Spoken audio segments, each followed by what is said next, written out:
کو ہلا کے رکھ دیا۔ میں ایک حدیث سنا کے پھر دعا کرتا ہوں۔ پہلے ایک دعا ہے، ما اصابکم مصیبت فبما کسبت ایدیکم، تم پر جو آفت آتی ہے تمہارے اپنے گناہوں کی کمائی ہوتی ہے۔ ان ینصرکم اللہ فلا غالب لکم، میں تمہارا ساتھی بن جاؤں تو کون تمہیں نقصان پہنچا سکتا ہے۔ وَإِن يَخْذُلْكُمْ فَمَنْ ذَا الَّذِي يَنْصُرُكُمْ مِنْ بَعْدِهِ، اگر میں تمہیں چھوڑ دوں تو پھر کون سی اٹمی طاقت تمہیں بچائے گی۔ إِن يَمْسَسْكَ اللَّهُ بِضُرٍّ فَلَا كَاشِفَ لَهُ، اگر میں تمہیں تکلیف میں ڈالوں میرے سوا اسے کوئی نہیں ٹالے گا۔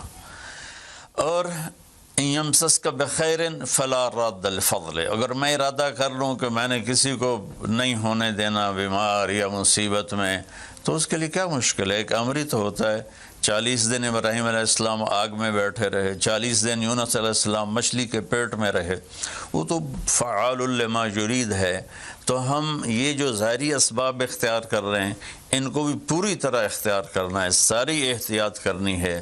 اگر مسجدوں میں جانے سے یہ بیماری پھیلتی ہے تو پھر اس سے بھی اپنے آپ کو روکنا ہے کہ جان کی حفاظت بھی ہمارے دین کا حصہ ہے۔ ایک دفعہ بارش ہو گئی، حضرت بلال نے اذان دی تو آپ نے کہا صلو فی رحالکم، ہم کہ بلال اعلان کرو اپنے اپنے گھروں میں نماز پڑھیں، مسجد میں مت آئیں۔ حالانکہ مسجد میں آنے سے کپڑے گیلے ہونے تھے یا کیچڑ، جان کا خوف تو نہیں تھا، لیکن میرے نبی نے اپنی امت پر محبت اور شفقت کا ایسا سایہ رکھا ہے کہ آپ نے ان کو کیچڑ سے بچایا، بارش سے بچایا۔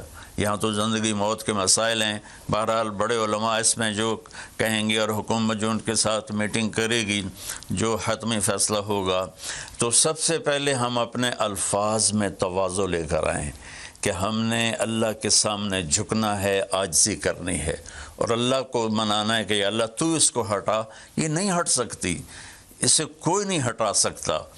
اللہ کوئی اللہ کا بندہ رو دھو کے اسے منا لے تو پھر شاید فیصلہ ہو جائے اور اللہ تعالیٰ اپنا فضل فرما دے۔ ایک حدیث پہ اگر عمل ہو جائے تو مجھے اللہ کی قسم کھا کر میں کہتا ہوں یہ کورونا کا پتہ ہی نہیں چلے گا کہاں گیا۔ صرف ایک حدیث، میرے نبی نے فرمایا 4 باتیں مجھ سے لے لو پھر دنیا بھی تمہاری ہے آخرت بھی تمہاری ہے۔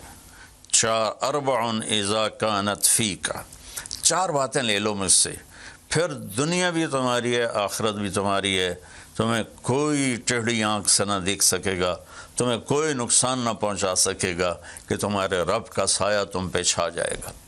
تو 4 باتیں کون سی ہیں؟ صدق و حدیث، ہمیشہ سچ بولنا، جھوٹ نہ بولنا۔ اب مجھے بتائیں، سارے یہ اینکرز بیٹھے ہیں، سارے ہمارے وزیر اعظم بیٹھے ہوئے ہیں، ہم کتنا جھوٹ بول رہے ہیں، ہم کس قدر جھوٹی قوم ہیں۔ ہم اس جھوٹ کے ساتھ اللہ کی بارگاہ میں کوئی مقام نہیں لے سکتے۔ تو میرے نبی نے پہلی بات فرمائی صدق و حدیث، سچ بولنا۔ دوسری بات فرمایا حفظ و امانت، کبھی کسی کو دھوکہ نہ دینا۔ یہ میرے نبی نے فرمایا میرا امتی ہر گناہ کر سکتا ہے، 2 کبھی نہیں کرے گا، ایک جھوٹ کبھی نہیں بولے گا، ایک دھوکہ کبھی نہیں دے گا۔ تو وزیر اعظم صاحب آپ اکیلے ہیں، دیانتدار ہیں، اللہ سے رونے دھونے والے ہیں، مانگنے والے ہیں، لیکن 22 کروڑ لوگوں میں سچے کتنے ہیں؟ 22 کروڑ لوگوں میں دیانتدار کتنے ہیں؟